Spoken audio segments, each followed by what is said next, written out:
And it's just, I mean, that non-contact list ends up following them. And so they're in this, booth visit where they're not able to touch, kiss, hug, their loved one.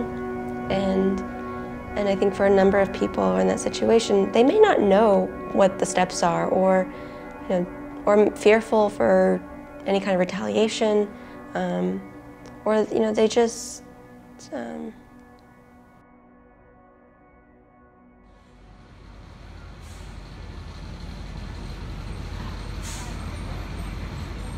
Two hours is my travel time, but there's another 2 hours that you wait to see your loved one, because you have to think about the K-9 units time frame. That's about 10 to 15 minutes, and then you have to go through the walkthrough with the Rikers Island facility. That's another hour, and then it's another 10 to 15 minutes. So depending if they don't know where your loved one is, you can wait. The longest I waited to see my loved one was about a half an hour, so that time frame is another 2 hours. So give or take, my total travel time is about 4 hours, unfortunately.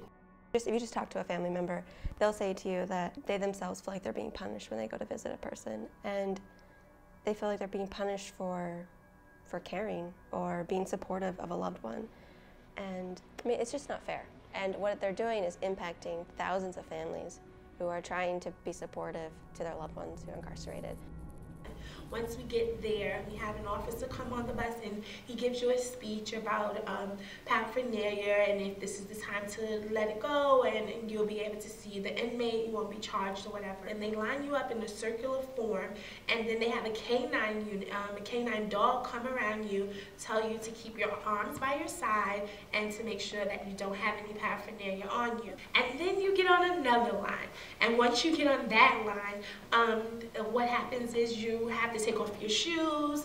They give you a frisk to make sure that you don't have anything on you, which is that's normalcy.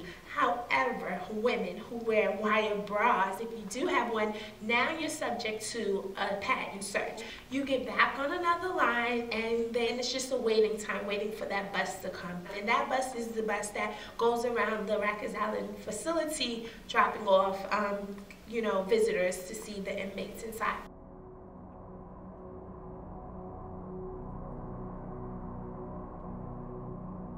The only difference between me and you is that you got caught and I didn't. Or this ain't personal, this is just business. You know what I'm saying? Those are their favorite lines of Rikers Island correctional facilities throughout New York City and State Department of Corrections.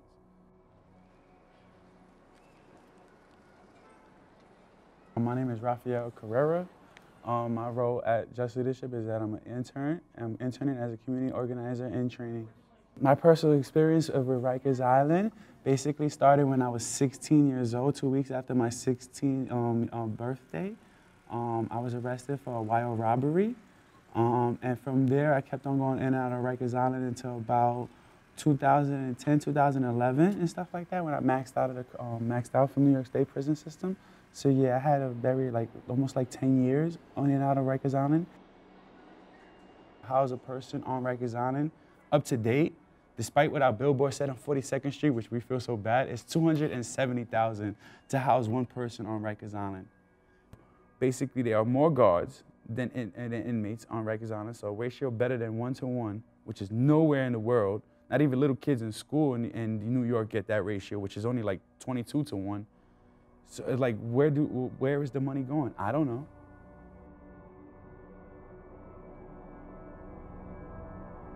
I definitely believe there is a big need for bail reform in New York State. Definitely, I definitely believe that, because there are over, the numbers right now is 70% of the people held on Rikers Island right now are only there because they can't afford bails, and most of those people, or 90% of those people, are from Black and brown communities. So it's basically Black and brown communities are being systematically targeted to go into the prison system because they know they can't pay their bail. I feel like we need bail reform because for the fact that there's 9 forms of bail and only 2 of them are being widely used, it's not much of a reform, I would say. I would say we need to just get it under a microscope and take a look at the other 7 bail systems that we can use.